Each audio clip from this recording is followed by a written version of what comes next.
우리가 미처 생각지 못하지만은 우리가 살고 있는 이 우주는요 너무너무 강하다. 그럼에도 불구하고 그 아래 속에서 살고 있는 우리 인간들이 얼마나 귀한 존재인지 천사도 흠하다 했지 않습니까? 그런데 그렇게 살고 있는 우리임에도 불구하고 이 지구가 아니 이 우주가 이 세상 만물이 어떻게 만들어졌는가에 대해서 모른다면은 그것은 큰 아이러니가 아닌가 싶습니다. 하나님은요 말씀에 따라서 온 천지를 창조하셨습니다. 창조의 세계는요 전능하신 하나님의 능력의 상징입니다.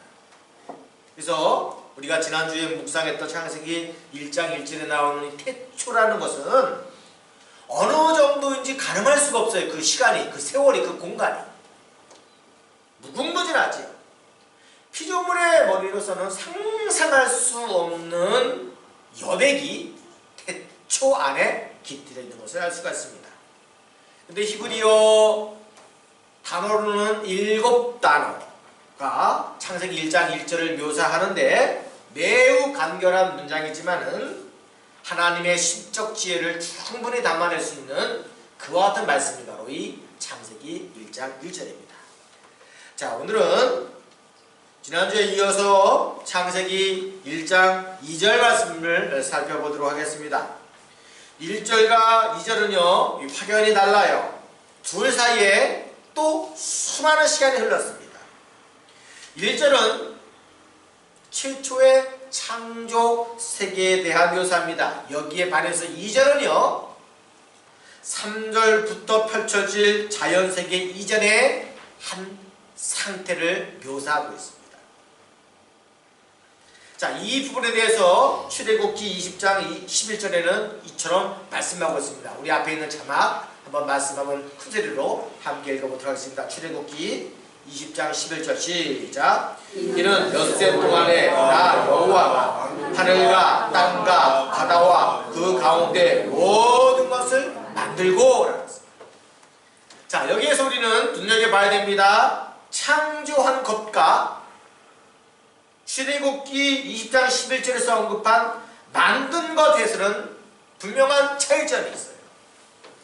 1절은 창조입니다. 아무것도 없는 무에서 유를 창조하신 것이죠. 반면에 3절 이하에서부터 펼쳐지는 것은 모든 것이 만드는 거예요. 이미 존재한 재료로부터 어떤 형성을 빚어낸 것입니다. 목수는 나무로부터 멋진 의자를 만들 수가 있습니다. 그러나 나무 자체를 창조할 수는 없습니다. 그렇기 때문에 창세기 1장 1절에서 언급한 것은 창조가 맞습니다. 그런데 창세기 1장 3절 이하부터 펼쳐진 모든 것들은 다 만드신 것입니다. 하늘과 땅과 바다와 그리고 그 가운데 있는 모든 것을 만드시니 출애굽기 20장에 있는 말씀이 맞는 것이죠. 그런데 바로 1절과 3절 사이에 그 중간에 들어있는 이 2절은 어떤 형체를 이미 갖고 있지 않습니다. 무질서의 상태이지요. 그렇기 때문에 2절에서는 땅이 혼돈하고 공허하며 흑암의 깊은 곳에 있다라고 묘사하고 있습니다. 제가 호주에 오래 살다 보니까 호주 사람들이 건물 짓는 것을 유심히 살펴볼 기회가 있었습니다. 이 사람들이 근데 제일 중요하게 여기는 것 중에 하나가 바로 이 기초 작업입니다. 기초 작업. 한동안 땅을 파놓고 전혀 손을 안 대더라고요. 자연적으로 땅이 다져지도록 아마 시간을 두는 것이 아닌가 싶어요. 공백의 미죠. 바람도 불고 또 비가 오면서 점점점 집안이 땅을 파놨던 것이 튼튼해지도록 오랫동안 참아요. 저는 우리 집 앞에 있는 RD를 지을 때에 난 그 회사가 부도 맞았는 줄 알았어요. 몇 개월을 그렇게 방치해두더라고요. 그런데요, 한번 건물이 올라가기 시작하니까 순식간에 올라가더라고요. 쭉쭉쭉. 우리 집 주변에는 그렇게 건물들이 많이 짓는데 하나같이 동일해요. 기술작업을 파놓고 오랫동안 방치해놔요. 그러고 나서 건물은 순식간에 짓는 것을 볼 수가 있습니다. 바로 이 찰나의 순간 어떠한 것을 하기 이전의 이 준비 단계인 이 기초 단계가 바로 오늘 우리가 읽었던 2절의 말씀이에요. 그렇기 때문에 제3자가 볼 때는 그 땅이 혼돈하고 공허하며 흑암의 깊은 곳에 있는 것처럼 번잡스러워요. 아무런 형체가 없어요. 무질서의 상태처럼 보이지요. 그런데 이 3절 이후에 펼쳐질 6일 창조는요, 지금으로부터 6천년 전이에요. 그러나 2절에서 언급한 혼돈과 공허와 흑암은 그 6천년 이전의 시간이 어느 정도 흘렀는지 우리는 측정할 수 없다는 것입니다. 혼돈과 공허는요, 질서에 있고 조직화된 6일 창조 사역과 대조를 이뤄요. 대부분의 학자들은요, 첫째 날부터 셋째 날까지는 혼돈의 상태를 메꾸는 것이고, 넷째 날부터 여섯째 날은 공허의 문제를 해결하는 것을 보고 그렇게 해석을 합니다. 어쨌든 이 2절은요, 혼돈과 공허예요. 흑암의 깊은 곳에 있어요. 어떤 사람은 얘기합니다. 하나님은 전능하시기 때문에 이 혼돈과 공허의 가정 없이 단번에 창조 사역을 마쳤으면 얼마나 좋을까? 왜 한순간에 창조 사역을 마치지 않고 혼돈과 공허 속에서 방치해 두셨는가? 라는 그런 목매소리를 합니다. 그러나 하나님께서는요, 혼돈과 공허 속에서 질서에 따라서 창조 사역을 완성해 나가는 것이 중요하다는 것을 알았습니다. 하나님은 능력이 많으셨어요. 단번에 창조할 수도 있습니다. 그런데 이 6일의 순서에 따라서 절차에 따라서 만드셨습니다. 공산품을 조립하여 마구잡이로 찍어내듯이 온 마음을 쉽게 함부로 만들지 않았다는 것입니다.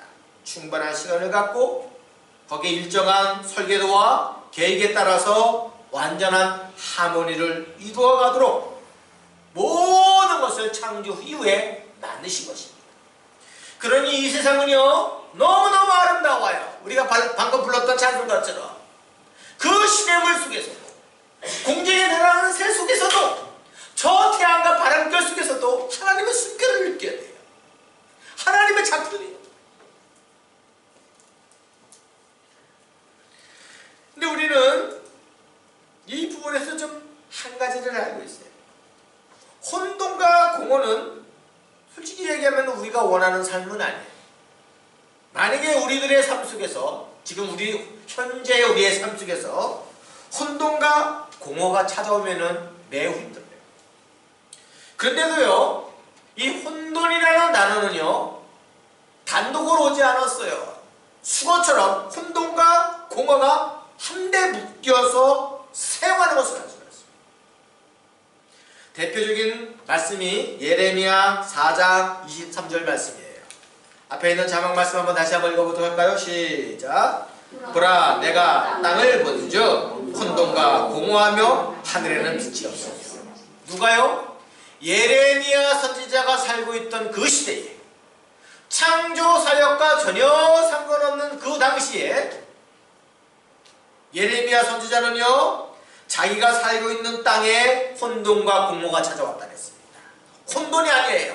혼돈과 공허라는 수거로 사용을 했어요. 뿐만 아니라 하늘의 빛이 없으며 라였습니다.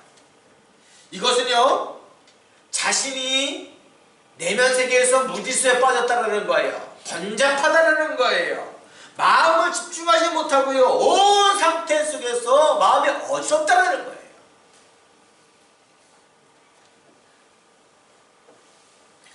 그런데 이 혼돈과 공허에 빠지게 되면 어떻게 되냐면 그 다음 단계가 흑암이에요.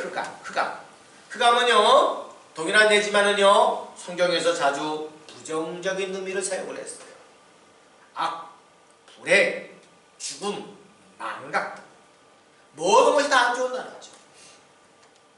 우리 세계에서 이 흑암이라는 공간 속에 빨려 들어가면은 우리는 내일을 보장할 수가 없어요. 소망이 없다는 거지. 흑암을 우리의 삶 속에서 가장 잘 대변한 사람이 한 인물이 있는데 그 사람은 구약의 욥입니다. 욥은 어느 한순간 속에서 모든 것 자체가 실타래처럼 엉켰어요. 그런 그가 한탄하면서 욥기 3장 6절을 보니까 어둠과 죽음의 그늘이 그날에 덮었도다. 어둠과 죽음의 그늘이 그날에 덮었도다. 모든 흑암이 자기에게 침범됐다는 것이죠. 이 흑암은요, 우리의 실제 생활에 나타나게 되면 공포감을 조성하게 충분합니다. 근데 그 흑암이 깊음에 있다 그랬습니다. 깊음. 이 깊음은 뭐냐면은 깊숙한 심해. 그 밑바닥은 가늠할 수 없는 대양 같은 큰 바다의 밑바닥까지 빠져들어가는 것이 깊음의 표현이에요. 노아의 홍수 때에는 하늘에서도 비가 오는 것 자체가 무서웠지만은 더 충격적인 것은 깊은 곳에서 물이 솟구쳤다는 것입니다. 전혀 예상치 못했을 때 지구의 단면을 자르게 되면은 그 깊이는 아마 어마어마할 거예요. 그 안에 빨려 들어가게 되면은 소용돌이를 맛볼 것이죠. 무게중심이 휘어청해버리죠. 그래서 이 고대 중동의 속에서는 심해에 살고 있는 괴물이 있는데 그 깊은 곳에는 용처럼 생긴 바다 괴물이 있다고 생각하는데 그것이 티아맛이라고 생각했어요. 티아맛은 용처럼 생기고 출렁출렁거려서 한번 사람을 휘감고 들어가서 몸을 똘똘 말고 빨려 들어가면은 살아남지 못하는 괴물 중에 괴물로 표현하고 있습니다. 이게 바로 깊음이 갖는 거야. 깊음. 우리의 삶 속에서 깊음이 찾아온다면은 어떠한 힘으로서도 그것을 헤쳐나갈 수가 없죠. 그런데 이 모든 것이 어디에서 생겨난 것들입니까? 바로 그 땅입니다. 오늘 한글 성경에서는 2절 맨 앞부분에서 땅이 혼돈하고 라고 해서 땅이라고 표현하고 있지만은 원문에서는 그 앞에 정관사 더가 붙어 있습니다. 그래서 바로 그 땅이에요. 바로 그 땅. 정관사가 있고 없고는 상당한 차이점이 있습니다. 정관사가 있을 때는 남이 알지 못한 그 사람만이 주관적으로 체험한 경험이에요. 이 말이 무슨 뜻인지 아십니까? 한 가지 한번 예를 들어보겠습니다. 제 아내가 수년 전에 장인어른의 임종 소식을 이곳에서 갑작스럽게 전해 들었습니다. 이른 아침에 급하게 비행기를 타고 갈 때부터 장례를 치르고 난 이후에도 그 충격은 가시지 않았어요. 당연하죠. 그런데 이해 안 가는 것은 제 아내 입장입니다. 세상이 지극히 정상적으로 돌아간다는 거예요. 아내의 입장 속에서는 슬픔을 가늠할 수 없기 때문에 서울 시내 버스도 멈춰줘야 되고 방송국 중단돼야 되고 전국에 있는 식당들이 다 문을 닫고 함께 나와 슬픔을 나눠야 되는데 전혀 그렇지 않다는 거예요. 이게 주관적인 고통이죠. 오히려 비행기는 잘 뜨고 기차도 탈선할 수 없이 그냥 씩씩씩뻑뻑 잘 다니는 것을 보고 이게 뭐야? 라는 생각을 할 수 있다는 것이죠. 바로 그 땅이라는 것은요, 내가 당하고 있는 고통이에요. 그 땅에서 내가 당하고 있는 주체할 수 없는 감정의 대비죠. 예레미야 선지자도 똑같죠. 아까 이것도 말씀처럼 보라 내가 땅을 본즉, 여기도 그 땅을 본즉 예레미야의 선지자 입장에서 보는 땅이에요. 자신의 주관적인 감정이죠. 보라 내가 땅을 본즉 혼돈하고 공허하며 하늘에는 빛이 없으며. 정말 하늘에 빛이 없었을까요? 아니죠. 빛은 충분해요. 그러나 그 내면에는 주관적으로 느끼는 그 정관사의 그 땅에서 살고 있는 사람이기 때문에 하늘에 빛이 없는 것처럼 느꼈을 뿐이에요. 그렇기 때문에 그 땅에 슬픔을 당한 사람의 마음속에서는 이루 말할 수 없는 고통이 있습니다. 잠언서에서는 이 부분을 갖고 잠언서 14장 10절에는 마음의 고통은 자기가 알고 마음의 즐거움은 타인이 참여하지 못하리라 했습니다. 아무튼 간에 그 땅이라는 것은요, 각자 한 사람 한 사람이 맞이하고 있는 주관적인 감정이에요. 그 주관적인 감정 속에서 혼돈과 공허가 동시에 찾아오고 흑암의 깊은 곳에 머물러 있는 것입니다. 것이 바로 우리 인생이라는 거예요. 만약에 성경이 이 상태에서 멈췄다면 우리에게는 아무런 소망이 없습니다.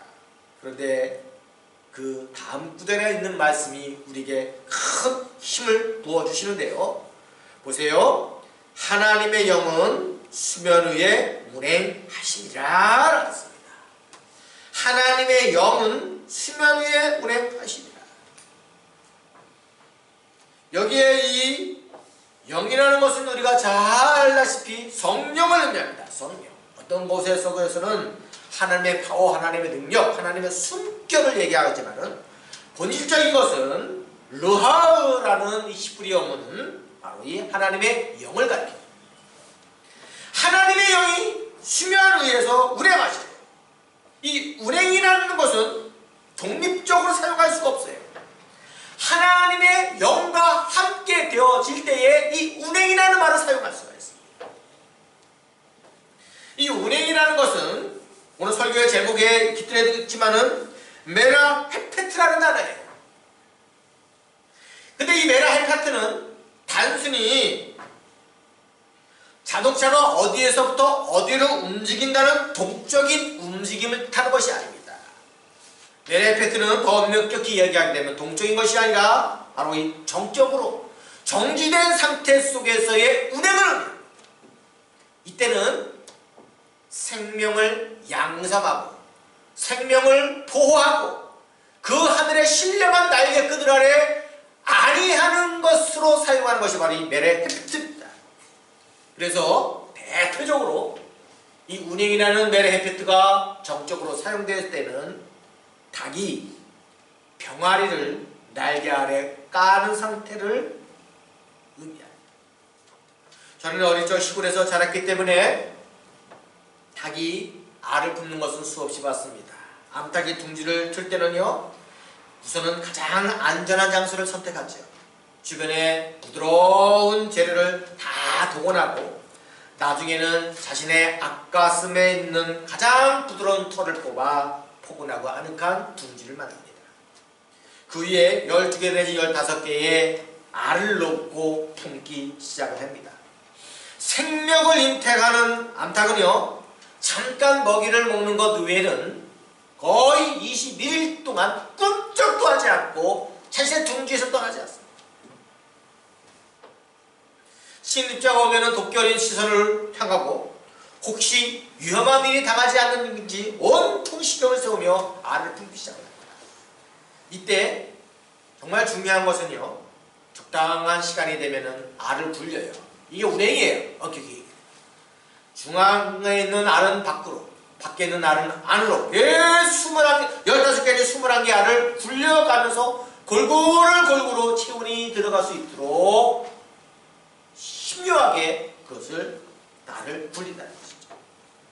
자, 어미닭은 점점 말라가지만은 그러나 그 수고 속에서 그 내면, 알의 내면 속에서는 새 생명이 있게 되는 거예요. 바로 우리를 향한 성령의 운행도 이렇다는 것입니다.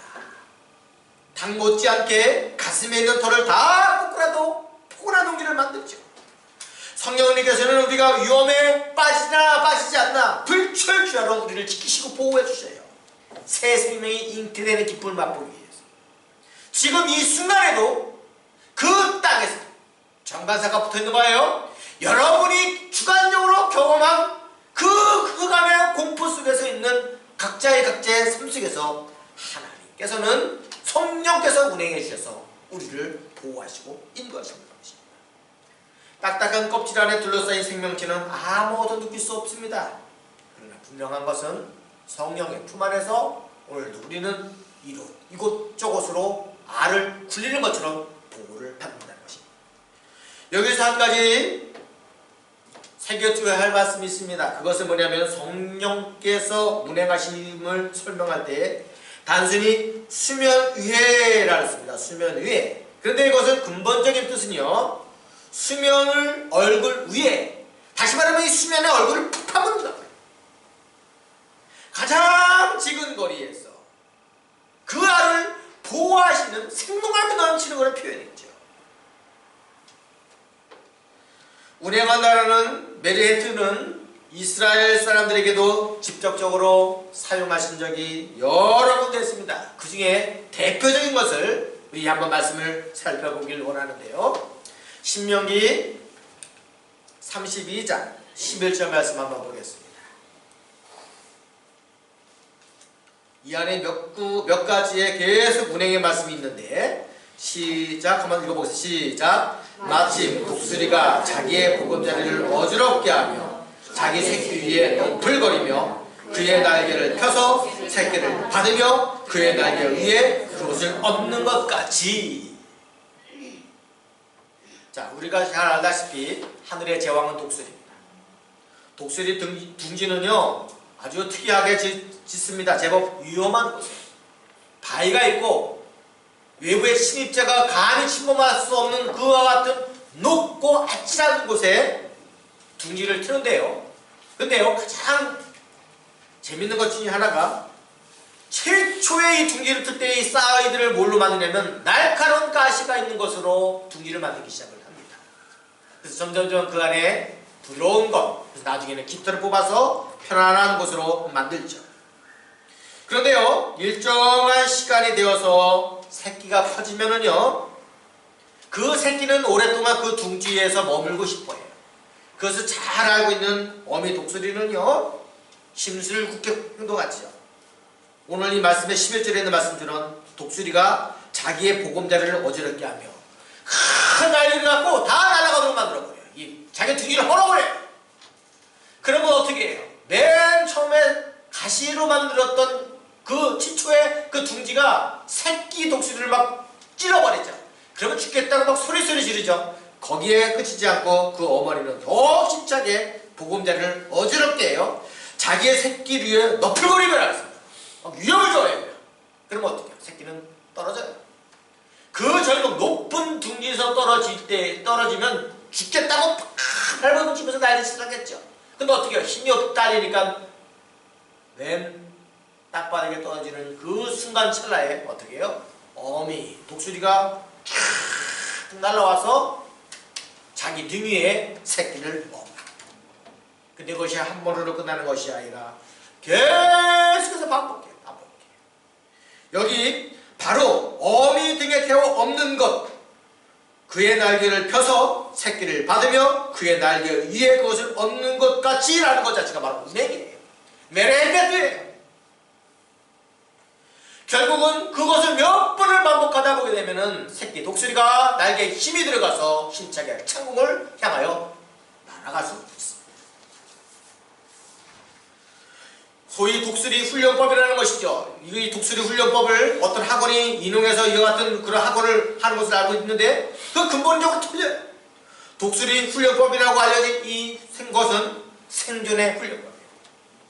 그러나 훈련을 받는 입장 속에서는 큰 위협을 느낍니다. 출애굽한 이스라엘 백성들은 이 훈련을 받았습니다. 제가 참고했던 신명기 32장 11절 앞부분을 보게 되면은 다음과 같은 말씀이 있습니다. 야곱은 그가 택하신 기업이로다.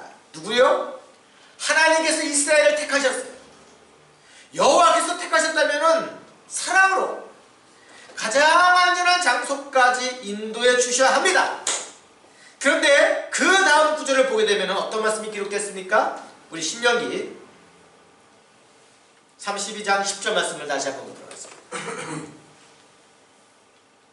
독수리와 다 연결된 말씀입니다. 시작. 여호와께서 그를 흙무지에서 짐승이 부르짖는 광야에서 만나시고 호위하시며 보호하시며 자기의 눈동자같이 지키셨도다. 자, 이스라엘 자신의 선민 야곱의 백성을 어디로 인도했습니까? 황무지와 짐승이 부르짖는 광야. 그러면 광야로 내달린 이스라엘 사람들은 죽겠다고 소리를 쳐요. 독수리와 똑같죠. 절망적인 환경 속에서 이제는 더 이상 못 살겠다고 얘기하죠. 그때 어떻게 해요? 그를 만나시고 호위하시며 보호하신다 그랬습니다. 심지어 하나님께서 보호하실 때에 자기의 눈동자같이 지키셨다라고 했습니다. 우리 인간 사람 중에서 온갖 신경계가 집중되어 있는 것이 바로 눈 주변이에요. 가장 났죠. 마침 하나님께서는 자신의 가장 신경을 풀가동해서 자신의 백성들을 안전하게 지키시고 보호해 주신 것은 지극히 당연한 것입니다. 자, 우리가 살고 있는 그 땅, 여러분의 각자의 그 땅이 다 있을 것입니다. 근데 그 땅은요, 혼돈과 공허라는 단어가 아닌 수고로 우리에게 어둠을 허락하고 그 흑암의 깊은 곳 속에서 우리를 내몰리게 만듭니다. 하루에도 이와 같은 것을 수없이 경험할 수가 있죠. 그렇게 되면 우리는 절망 속에 빨려들어갑니다. 그러나 그 배후에서 얼굴을 파묻으시고 끝까지 포기하지 아니하시고 우리를 지키시는 분이 계세요. 하나님이 여기지요. 메레베트 절대로 하나님은 포기하지 않아요. 다 훈련이에요, 훈련. 우리를 연단하는 거예요. 독수리가 그의 새끼를 연단하듯이 선민 이스라엘 백성들이 애굽의 단물이 흠뻑 빠지도록 광야에서 짐승을 만나고 황무지와 짐승의 속에서 살면서 오로지 하나님만을 의지하도록 만드는 거예요. 그러나 그럼에도 불구하고 떠나지 않는 것은 메르헤페트 하나님이 운행하시는 거예요. 혼돈과 공허와 흑암의 깊은 곳에 있든지 어느 곳에 있든지 간에 하나님의 운행이 멈추지 아니하십니다. 그러니 사랑하는 푸르른 개성들, 여러분이 발 딛고 있는 그 땅, 거기에 혼돈과 공허가 사라지지 않는다 그랬습니다. 흑암의 깊은 곳에서 머물러 있을 수도 있을 거예요.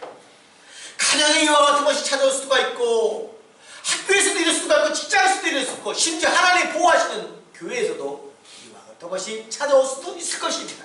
그러나 틀림없는 것은 메르헤페트 하나님이 운행해 주세요. 하나님이 지키셔요.